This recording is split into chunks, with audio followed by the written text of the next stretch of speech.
Hey! The forager. You're the Banu, you're the H, and you're one of the other members of U2. And so it begins. Good job. It's cool your dad's a big kisser. My dad just shakes my hand.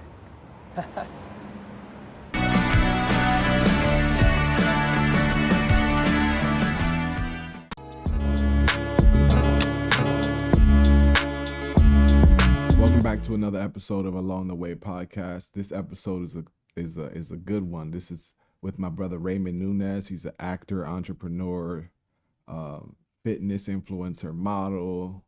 He's doing his thing. He's from Riverdale / North Bronx. We're gonna have a conversation about that. But enjoy the episode. I knew they'd blow up. Niggas from Virginia. I've been on that shit before the video when it was on Stretching Babito. First things first, where did you get this outfit? Because this is killer. You're doing that thing. Dog, yay! Thank you. I appreciate that. I got this online at this company overseas.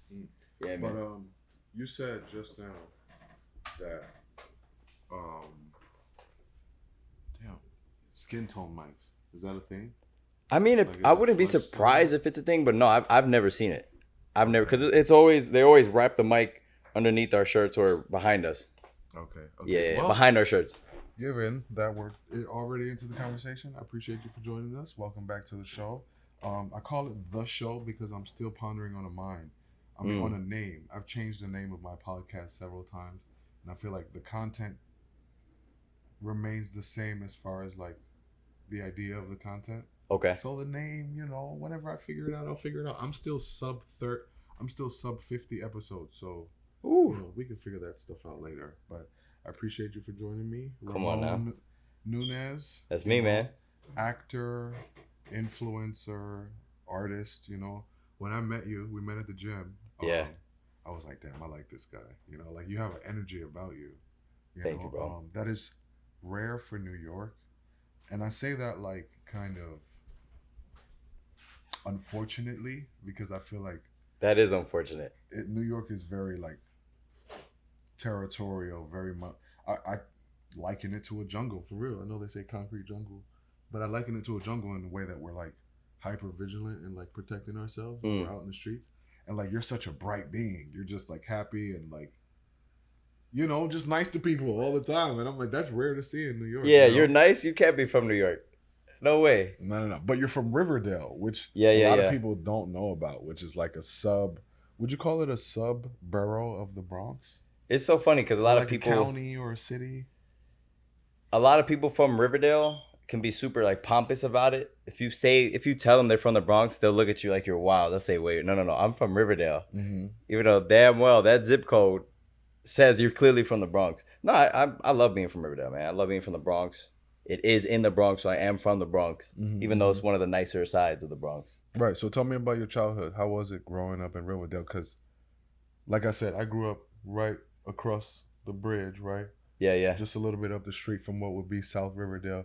And it was a completely different experience for me. Even I had an orthodontist in Riverdale.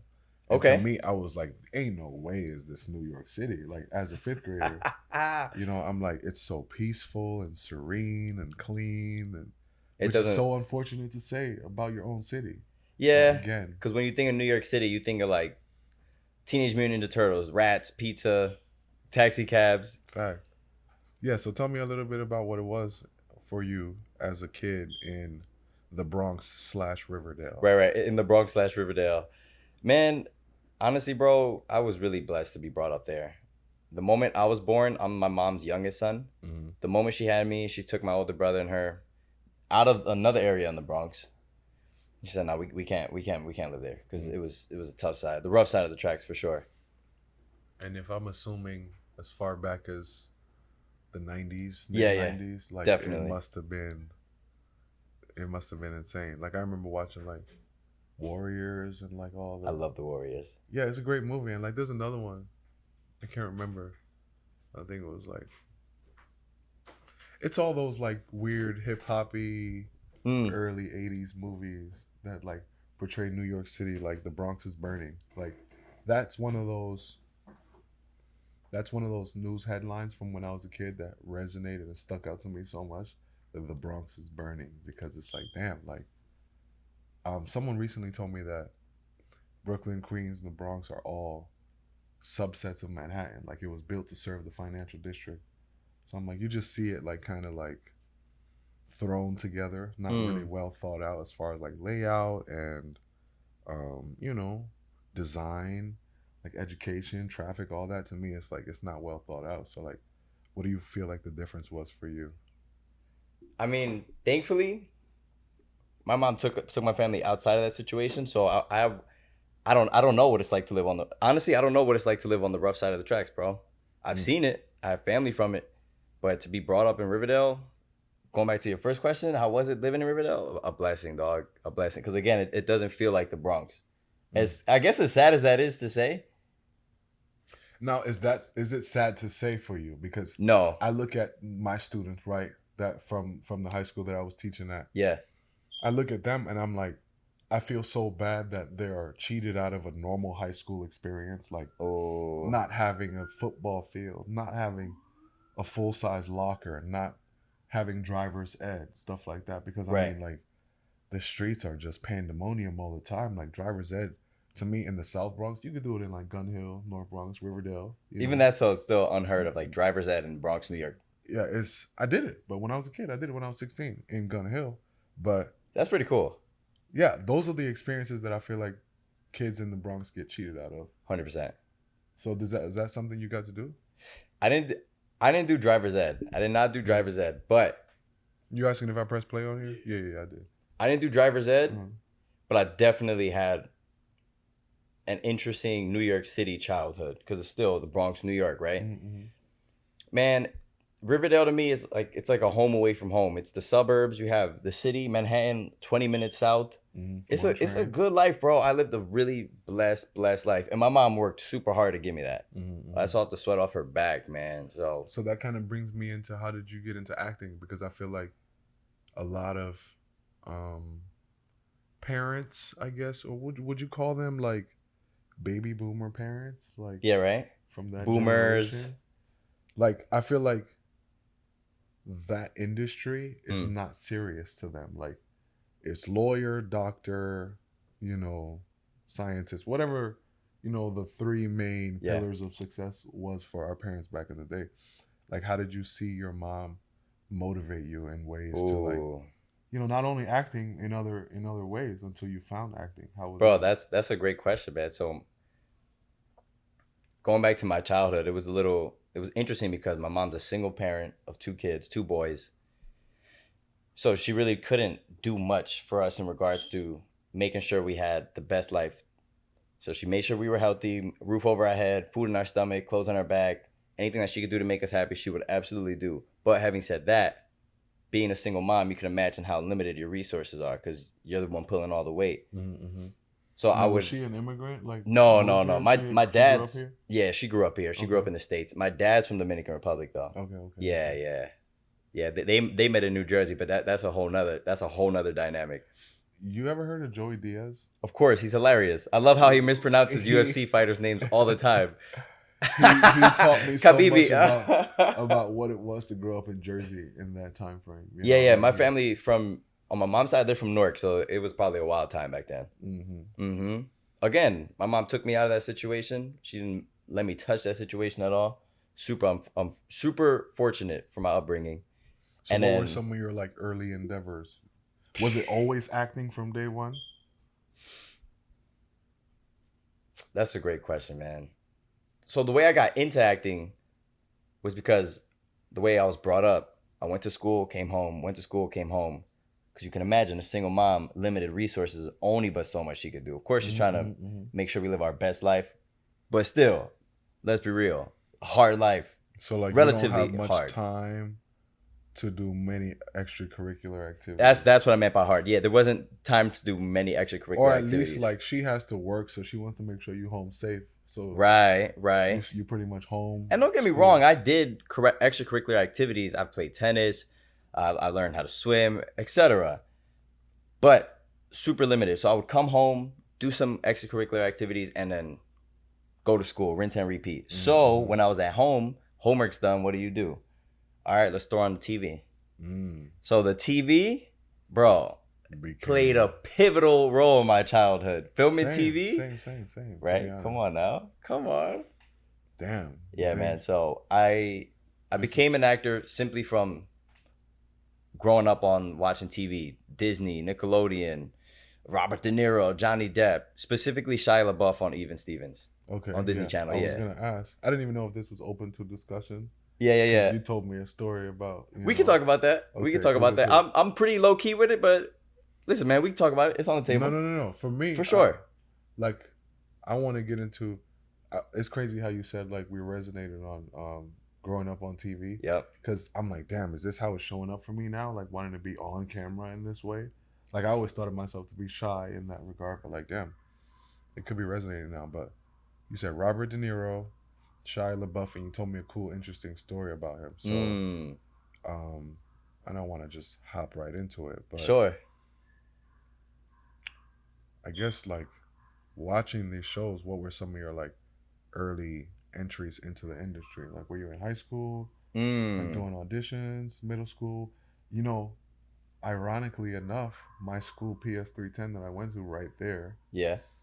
We did a rendition of Willy Wonka in the 5th grade. I was an Oompa Loompa. You know, you're a Oompa Loompa doobity. Yeah, and ironically enough, Disney sent a cease and desist to the school saying that's brutal, not to bro. put on the show. They said, you no, you can't do this. You know, you don't have the rights to the show. And I was like, we did it anyway, you know. Okay, yeah. And then a year later, I went to a middle school down the street on Sedgwick, and we put on High School Musical, which had just came out like a few years. Oh, that was probably a good time. So yeah, it was fun for me, like not being in class, you know, like right. putting on a show for the community. Like we probably did like 5 shows of that Willy Wonka. So you've done theater. Community. I mean, now that I think about it, yeah. You've probably done more theater than me. As funny as that, because I don't do much theater. You don't think so? I know I don't do much theater. I'm filming TV. That's my love, and I respect theater actors so much, but I really don't do much of it. You know, I've heard that a lot of like Michael B. Jordan and like certain actors find their big break in theater. I'm not surprised. I mean, it's a main stage. You never know who's watching. So in that regard, I mean, what was some of your early, I guess I'm asking again, like what were some of your early endeavors in the industry? Man, so you were asking essentially, how did I really audition? How did I get started? How'd you go from watching it to like getting involved? To doing it, right? Yeah. That was back when YouTube first started. Yep. You were a genius. I wish I was on YouTube. Bro, YouTube was where it was mind at. Frame Come on, YouTube was where. 12. Bro, I was younger than 12 years old. When I was a kid, once I saw Shia LaBeouf on Even Stevens, I said to myself, all right, yeah, I can do that. Is he about the same age as us? Yeah, he's a little older than us. Like 30? Yeah. Mid-30s or something? Yeah, he was definitely like, because most of the kid actors we saw growing up were women. Like Raven Simone, Hilary Duff, like love Hilary Duff. I mean, Fresh Prince, but that was a little bit before our time. That was definitely a little before our time. Martin Lawrence was a little bit before our time. I feel like most of like the Disney shows and things that were in our age range, Miley Cyrus, were all women. Yeah, that's a good point actually. Well, shout out Shia LaBeouf have his own show was pretty dope. Super pivotal, game changer. Absolutely. Yeah. So how did I start in terms of getting an audition? Guess, man, YouTube. I started off on YouTube. My mom had a digital camera. That was my opportunity. All right, let me go ahead and record myself on my mom's super old digital camera. Open up Microsoft Windows Movie Maker. No way. Windows Movie Maker. I remember 2000s Windows. Come on now. 95 Windows. Nah.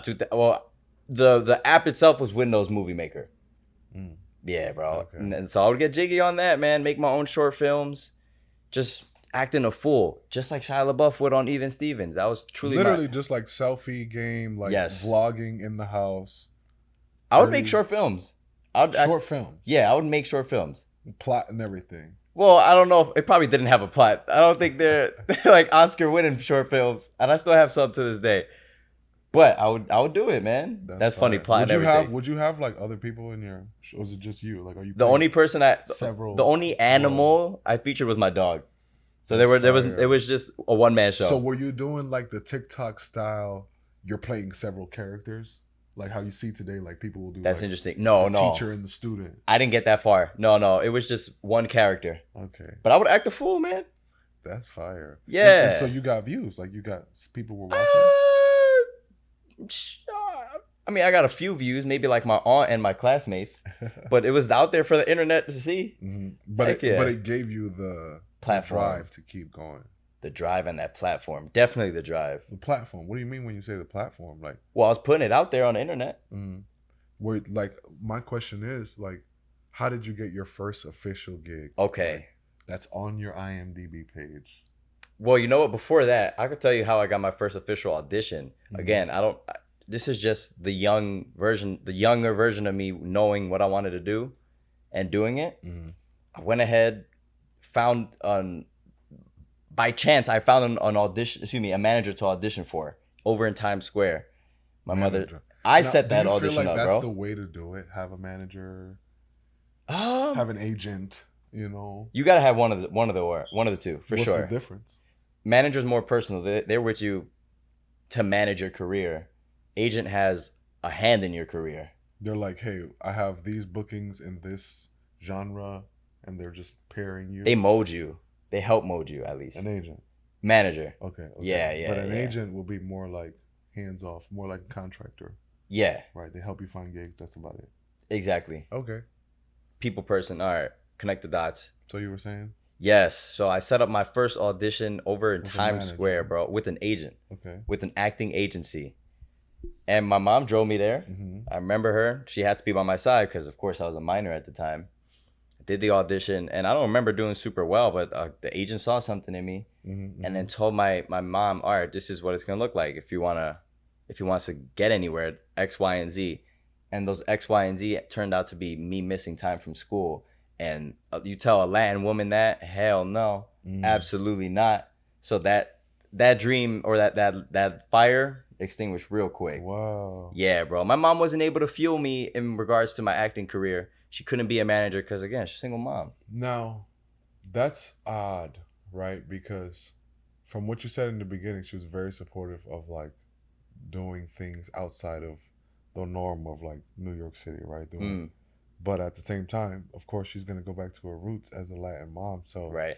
same thing happened with my parents. Like anything outside of school was extracurricular, like sports and stuff. It wasn't something that they saw a real career in. Okay. Which I kind of like. Even though it was a part of school? Specifically like sports? Specifically sports for me. That's pretty ironic. And it wasn't part of school. It was an outside league. But to me, Okay. like I feel like young men need something outside of school, whether it's sports or something like a little bit more prestigious, like acting or film or theater, whatever the case may be. Yeah. Something that they find passion in outside of school, right? Because school seems like the default, the standard, right? Whatever they're passionate about might be what they're going to end up doing in life, right? So for you to use it as a totem pole, like leverage, to me it's unfair. Like you steal like kids' dreams when you do shit like that. Like you take from them, you know. I tell my parents to this day, like all of your sons would have been D1 players at Ohio State had you let them play ball, you know. I get you. And to me, like when a kid gets bad grades, you don't pull them. You give them to the coach. You tell the coach like, hey, this is how your student athlete is performing, or this is how your student actor is performing. You know? And then let them deal with the consequences. Like you come into practice, but you're not starting. You know, I hear there's you. consequences to everything. I feel like the whole idea of getting an education has drowned them in a way that you've foregone so many opportunities. Right. Like you know? forget, oh shoot, I also have an They could've opportunity been- to fuel my child in a different light. I get that. But you know what? I'd never hold it against her. Never. Because honestly, growing up in public school, not being a child actor at the time, made me the man who I am and the entertainer who I am today. Wow. So you feel like it made a difference? Yeah, completely, Like bro. do you feel like you focused on your childhood and was a kid? Yeah, I live a full life, which makes me ultimately a better storyteller, a better man, and a better actor. Wow. Yeah. That's deep. So I mean, that kind of brings me back to Shia LaBeouf. Can you tell us the story about how you encountered him? Because the duality there is like he's a child actor, right? He's someone who did it, I guess, in the opposite way of you. Yeah, he was Right. completely Like, immersed. bought in. The child 100%. actor, And, like, yeah. And I heard his story a little bit with that. Was it John Bernthal interview? Mm-hmm. That's a Where great his interview. father, actually, the movie is it called Honey Boy. Yeah, Honey Boy, is his biography. Yeah. Right, and it's heavy. Like, Funny enough, he fabricated a lot of those stories, and he came out to light with that in the John Bernthal interview. I didn't finish the interview. Yeah. So he fabricated a lot of it. No, some of it, yeah. Oh. Like his dad wasn't as bad as he portrayed him to be, It's television, but you still, know? his story. But I'm ultimately glad is wild. I'm glad he told that truth. You know, like it's not that bad, guys. You know, because like even me telling my stories about my dad, like people are like, oh my god, what a terrible guy. I'm like, he's all right. You know, Yeah. we're all right today. You know, so We're living, we're thriving. right. All right, so my story with Shia LaBeouf. At the time, this was a few years back from now, he opened up a theater school in Slauson, LA, in the Slauson Rec Center called, oh my gosh, if I remember, Slauson Rec. I think that's what he Is called this it. like where Nipsey's store is? That's where Nipsey Hussle's from, Who's who's a big, may he rest in peace, big inspiration on me to this day. One of my idols. So you man. were out there, and I was in Slauson, yeah. It was interesting. It's interesting saying that out loud. I was in Slauson. Anyways, he opened up a company called the Slauson Theater School because he's in from Slauson Rec. LA too, right? Shia LaBeouf's from Southern California for sure. Okay. Yeah. And I said, all right, I saw it on Twitter, and I said, all right, this is a no-brainer. Tell me when to book my flight. I will find the means to Same. get there, bro. Say less. Matter of fact, what? My bag's already packed. Let's go. Rented out a room in an Airbnb with a not a Spanish speaking family, a Chinese speaking family. Wow. I was happy as ever, bro. Because after all, moving off passion, you know. moving off passion for sure. Because I didn't need the Airbnb to go live. I just needed to sleep, shower, and go to the event, to go to Shia's theater company at the and time. then come back. Yeah, man, for sure. It was great. I remember my first day in class there. I was only there for two classes. It was a class. It was a Yeah. Well, it wasn't a class. School. I mean, so actors do that, right? Every so often, like you become successful enough, you'll open up to like a training in a way, and like people Or a will master fly out. class. Okay. Right. It wasn't a class though. Let me correct myself. It was a theater company. So their goal, and they're still working today, is to put on theater and give opportunities to that neighborhood. Even though I'm not from LA. You know, I think about like America's industry and like America's like product, like what we produce and what we make money off, and like film and TV has been one of the bigger ones Dog. for the majority of American history. Yes. I mean, when you come home from work, what's the common thing people do? Put on the TV. Bro. For me, it's white noise. It fills the room. Sure. It fills the You room. know? That's powerful too. It fills the room. I let my favorite show all time. I have categories I for think I know where you're going with this. I want to hear it. I'm not going to spoil it though. The Office. Yep. Oh, how did you know? Bro, that's a lot. Do That's the do I comment. give you like Michael Scott vibes or something? No. Who You don't would give me you- Michael Scott vibes, even though he's my favorite character. Okay, who would you liken me to? Because this is gonna tell me a lot about myself. Okay, on the dang. show. You're putting me on And this. why did you just assume The Office? Oh, because that is the white noise show. Well, yeah. I let it play in the back for like years on end. I used to find that insulting because it's such a good show, but I understand now. It's such a good show that you can have it as white noise. As opposed to any other show. You could like chime in like in the middle of an episode and it'd be hilarious right where you're watching. That's fair. That's know? fair. Which character from The Office do you remind me of? Bro, that's a tough question, man. I'm going to have to come back to that one. I had this conversation with other Office buffs in the past. I don't remember what they told me. You know But yeah, what? we can come back to it. Maybe Idris Elba's character. Wow. That's hilarious. You know, I would say you would have to be what's his name? Andy, just because he was so like No, not Andy. just Andy, who's passionate about his career, Not the Nard dog. in acting, and you know, and no one else believed in themselves like Andy did. You know, Really? no, I don't think so in that show. You know what? When you explain it like that, I think you cleaned that up really well. I'll take it. I appreciate it. The Nard dog. But what did we get into right before we got into The Office? I We were said talking about how I was in favorite TV. Slauson. I was at Shia's Slauson, Sly. I think Shia called it the Slauson Theater Rec Company. The theater company partnered with him for a couple classes. No, he made it. Okay. He literally it's made his it. Theater company. It was at the time. I think he actually just passed it down to one of his boys. But point is, at the time, he opened up a theater company in Slauson, LA. Yeah. And then you went for some training. How was it? I went for the experience, bro, and it was an experience in my lifetime. I mean, I could close my eyes and I see it to this day, bro. It's super vivid. Wow. Bro, to go... You know, LA is beautiful. Or like I love LA. The West Coast, like the desert, the mountains and shit. Like, Haven't been out to the desert yet. I want to. I haven't Same. either. It's just, you know. I definitely want to. Bro, just imagine growing up, watching your idol on TV. He's the driving force behind your career. He's the inspiration. He's why you got into all this. And then you get to one day train with him. Not do a class with him. No, you're training with him. We're all here for the common collective goal of making a theater production. Wow. Bro, it was sick. And then to get a compliment from your freaking idol, your inspiration, your role model. Bro, you can't tell me nothing. You can't tell me nothing. Chance the Rapper has a quote. I met Kanye West, I'm never going to fail. Bro, I met Shia LaBeouf, man. I'm never going to fail. That's just how I feel. Sunday Candy, I'm never going to hell. Yeah. Chance the Rapper is fire too. I went and saw him in Yeah? Virginia Beach. Yeah, front row. Like Sick. he looked me dead in my eyes. We dapped each other up. It was fire. I love That's Chance. sick. But yeah, to me, it's all about like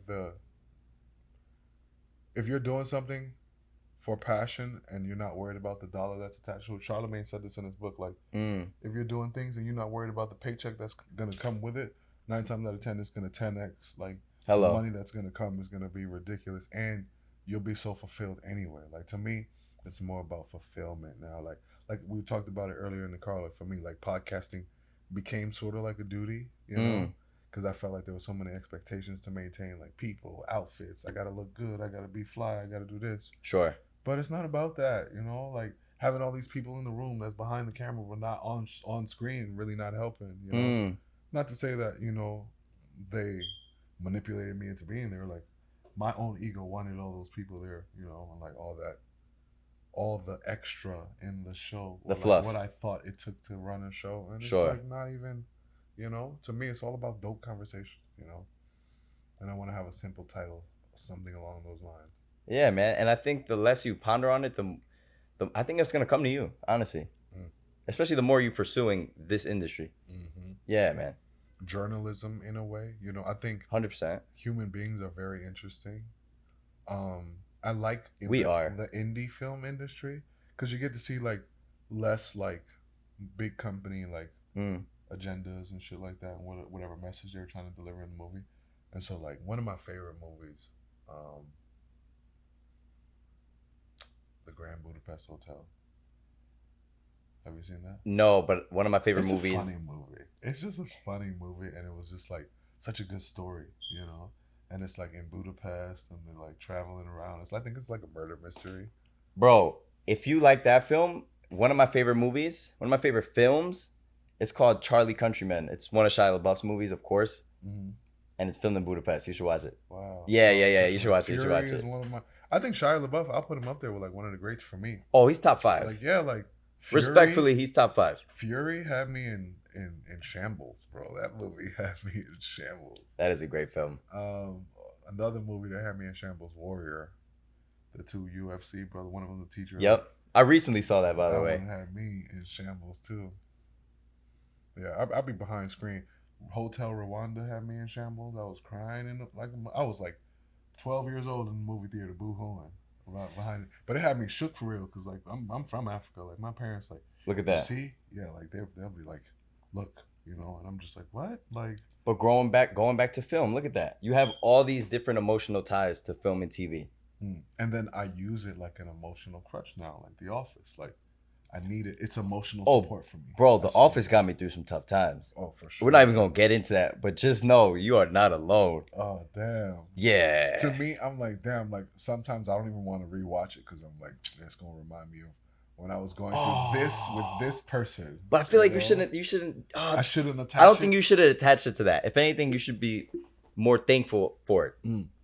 I mean, even still, like, I love connecting with somebody over a show. Like, so if if you love The Office, we probably locked in. Like we probably locked in. So I feel like I should need to say this online, you know, Okay. for whoever's trying to trap me later down the line. Yeah, be careful now, bro. Yeah, I love The Office, and she gonna be lying, and I'm gonna fall for it. Like, all right, tell me about your favorite character. Right. Oh. Yeah, and then the But mood yeah, changes. Damn, like you really showed me. So, I wanted to talk about your what would you say your big break was? Because you've been on some shows. Yeah, like, man. Some big shows like Wu-Tang was. Yeah.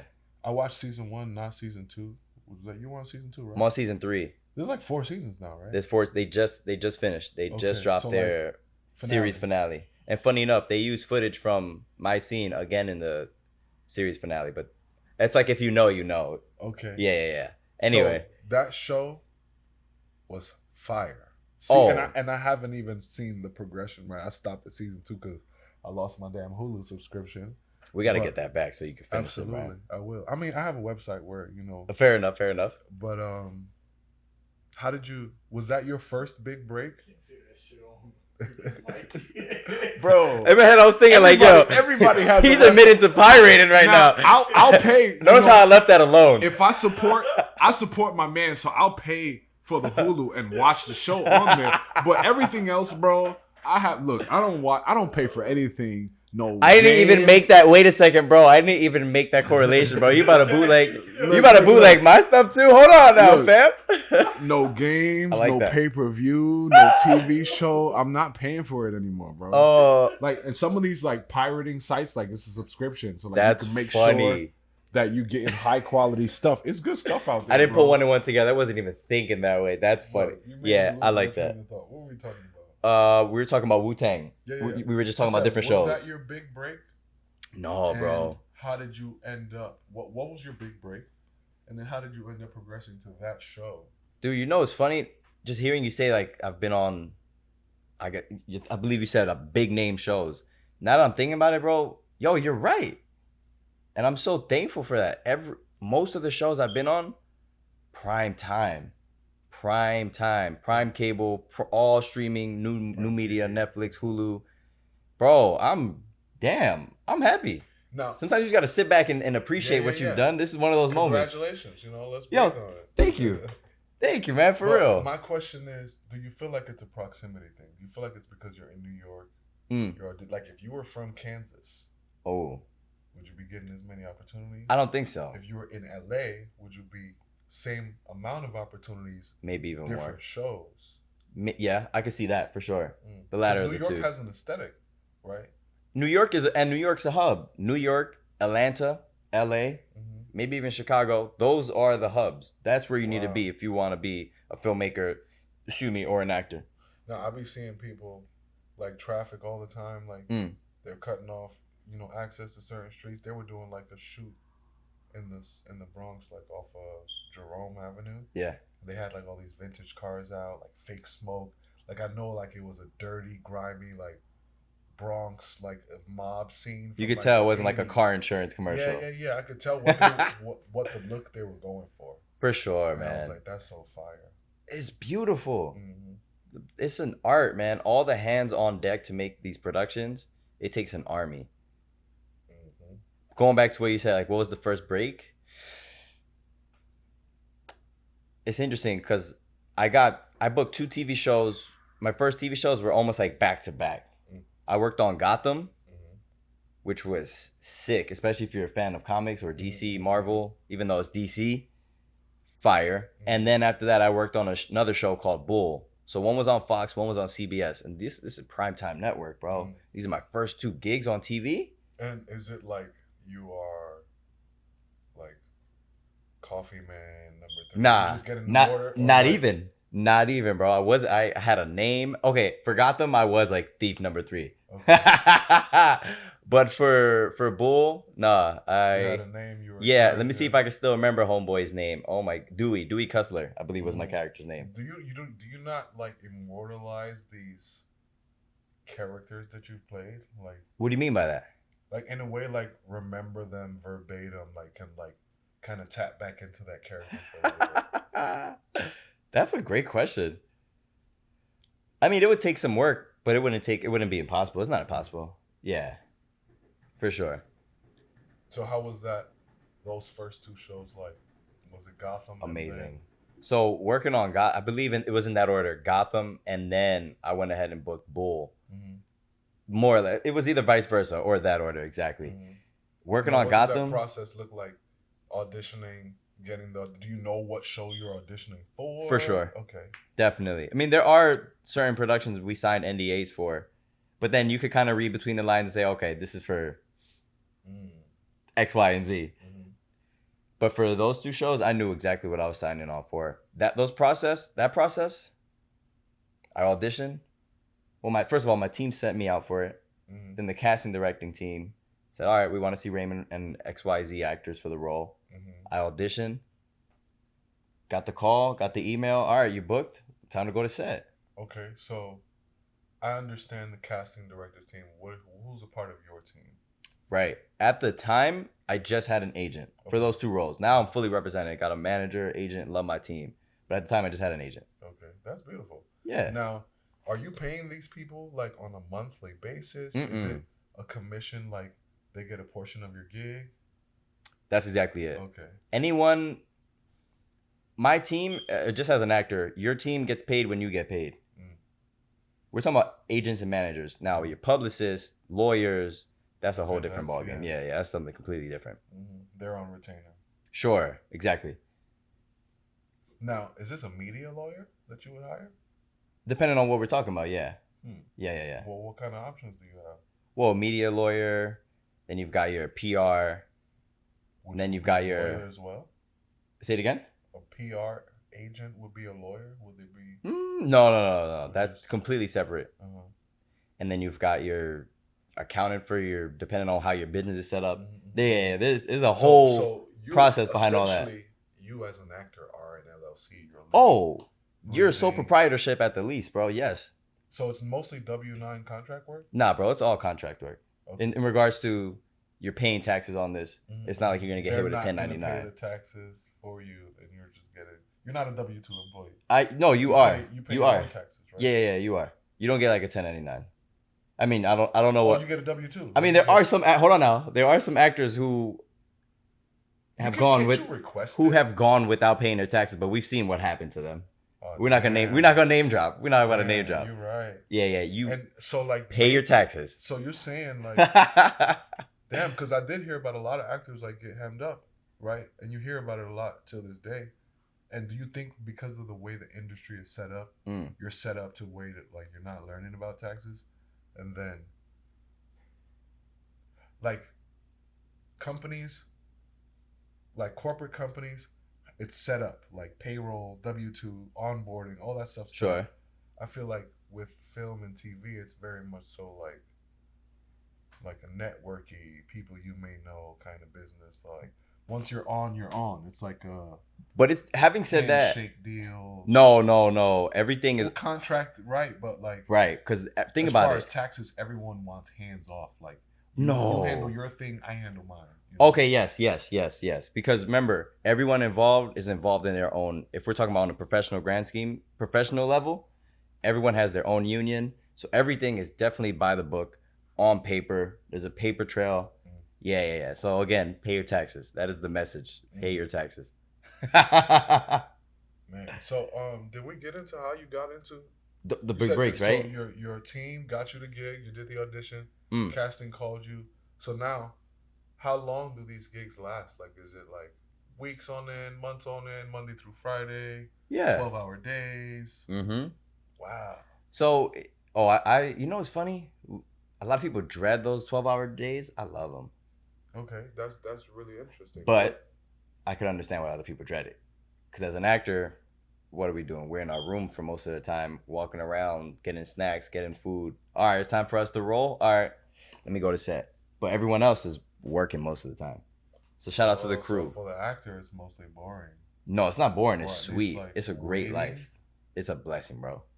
Do you say that you're waiting a lot? Yes. Okay. Yeah. There's Okay, so my next question would be like, what is the hardest part for you then in acting? The patience. The patience, because the highs are high, The highs are high, bro, but the lows are low. And there's droughts. Sometimes you won't get a call. Sometimes the phone doesn't ring. Sometimes there ain't no email coming in. Now, do you feel like it has more to do with like your effort? Like if you're constantly on the prowl, you will find something? Or No, it's there are just droughts. it's really about supply and demand. And then with acting, it's so sometimes it's so ambiguous because you just never know. There's so many hands on deck in making the decision. And I'm talking about just casting an actor for a show or a movie, right? There's so much that goes into it. There's a lot of politics that go into it. You as a casting director may say, yo, I love Raymond. Let's bring him on. But the executive producer may say, you know what? No, he reminds me of the man who my ex-wife had an affair with. I don't want him. Damn. Wild, right? There's so many moving There's parts and pieces. A lot of politics, bro. A lot. So having said that, there's a lot of highs, there's a lot of lows. Mm-hmm. What have That's been the some hardest of part. I want to get back how to like some of your highest highs. Wu-Tang. Right? Yeah. Oh, I that mean, was that's- that I was guess lit. that's my highest high for you. Right? Well, thank you, We bro. keep talking about it, but how did you end up on shows like that? On shows like Aquafina? You know, Yeah. After your initial like with Gotham and Bull. Well, it's interesting. It's like almost anything in life. Once that ball's rolling, that ball's not gonna stop unless you block your blessing and you decide to stop that ball. So work begets work, bro. It'll find you. Absolutely. If you put in the work, it's gonna happen. It's going to happen. It may not happen overnight though, but it's gonna happen. Yeah, man. And most of the shows I've been on, if not all of them, have been top tier, bro. So the highs are high. The highs have been really good for me. That's beautiful, man. Yeah, man. Thank you. So, I mean, what are you looking forward to now as far as like film, TV? Like, do you feel like you're in a space now where you're focusing on yourself? Like, is it a small drought right now? Or, Bro, are there opportunities? right now is an interesting time in the industry because we got the Writers Guild Association, the WGA. They're on strike right now because the major motion picture and TV alliance don't want to meet their contract, and every 3 years they renew. It's a It's like a union, right? union versus union So it's a writers' union. on strike. Okay. Yeah. So right now is a weird time. Because we actually like talked, we actually connected on like me telling you like I had got reached out to by this like agency. I saw an ad on Instagram to be in Bad Boy 4.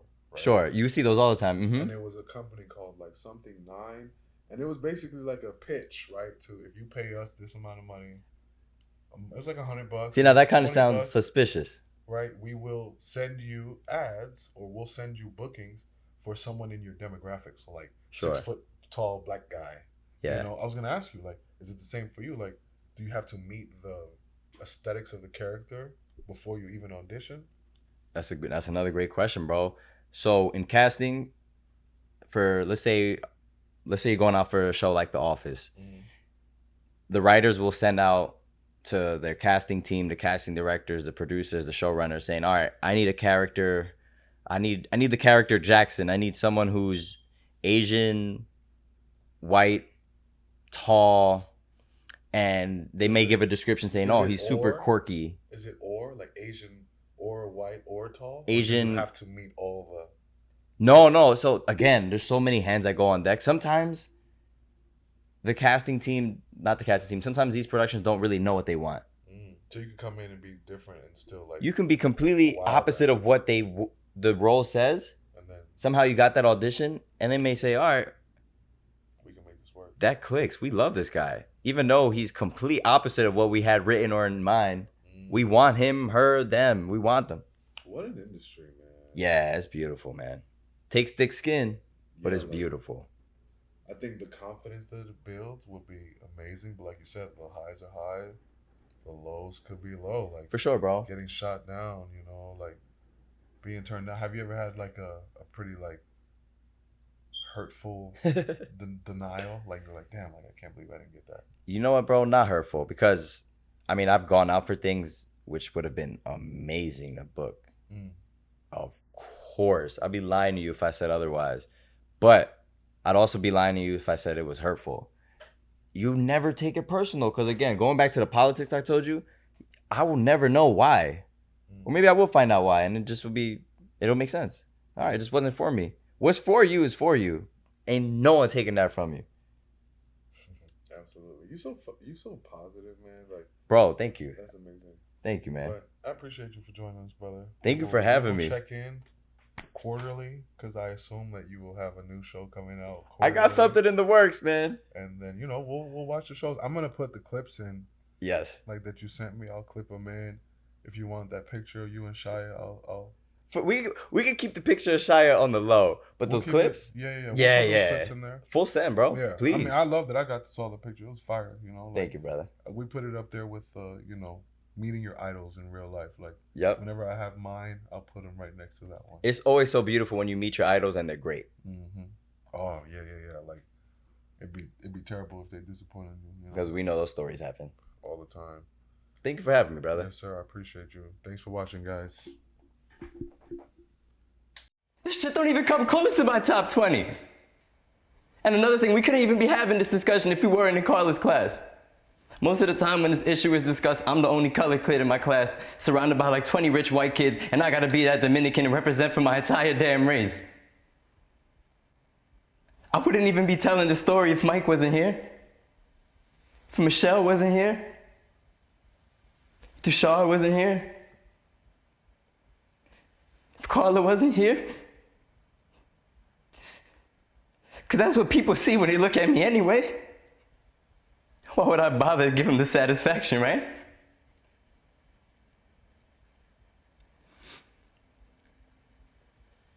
None of y'all will ever understand that. Ever.